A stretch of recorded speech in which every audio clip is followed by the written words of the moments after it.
Hello, everybody, and welcome back to another daily devotion. I'm Pastor Roy here at Woodlawn Christian Church in Lake City, Iowa, and this devotion I'm recording for Thursday, October 13th of 2022.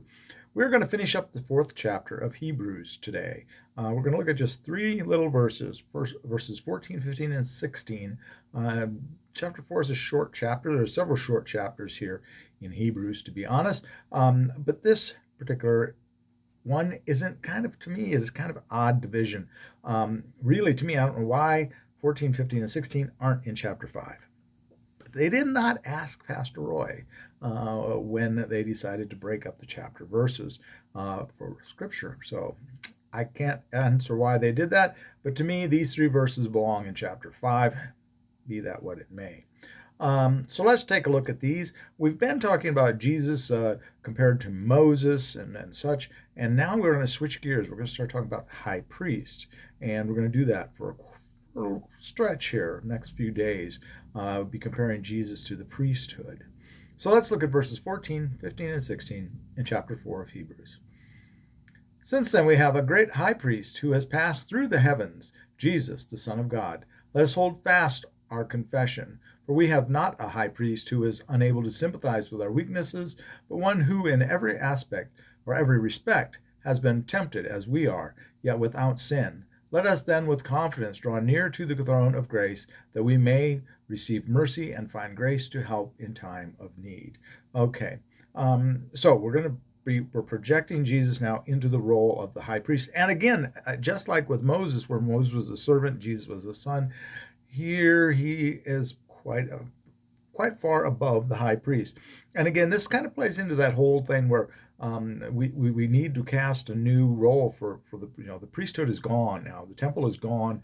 For some reason, the Sadducees and whatnot seem to pretty much disappear from history after the destruction of the temple. Probably because the Pharisees are the ones that had the synagogues and the diaspora, and then you had the Pauline churches, and so that just kind of disappears. There's no temple. There's nothing for the priests to do.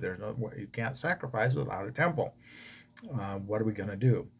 They managed to hold it together during the exile, but here, after the destruction of the temple and the Romans going in and wiping people out, they seem to have disappeared. And it's only the Pharisees that survive after that time period. It's only the Pharisaic movement, as I call it.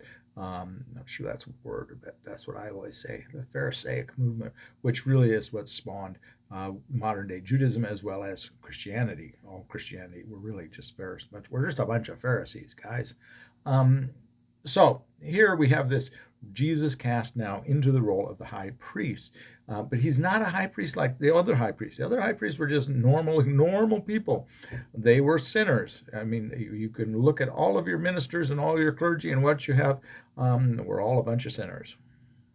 But Jesus was not. Jesus was perfect. But he was tempted. But he didn't submit to that temptation. He and only he was able to live a life without submitting, without caving in to the temptation of sin in this world. All of us, if we're honest with ourselves, have fallen far short of the glory of God. But yet here there is that promise in verse 16. Let us with confidence draw near to the throne of grace, because of grace, because Jesus came in the world and became that substitutional sacrifice. Not only is he the high priest, but he's also the substitute. He's also the sacrifice. And because he's the perfect sacrifice, he has conquered death. And it's because of that we can draw near to the throne of grace, that we may receive his mercy and his grace in our time of need. And our time of need is all the time, folks.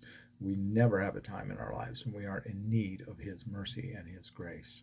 Now, there is some issues with this whole thing about Jesus filling the role of the priest that we're going to talk about. I'm not sure if we'll get to it. I'm not sure I'll talk about it tomorrow or if it'll be Monday. We'll find out, won't we?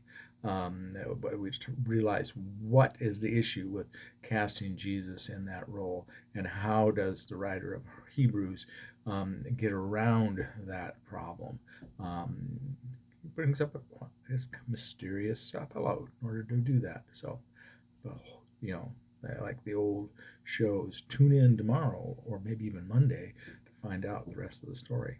All right. With that, that's all I've got for you today. Please, please, please have a blessed day.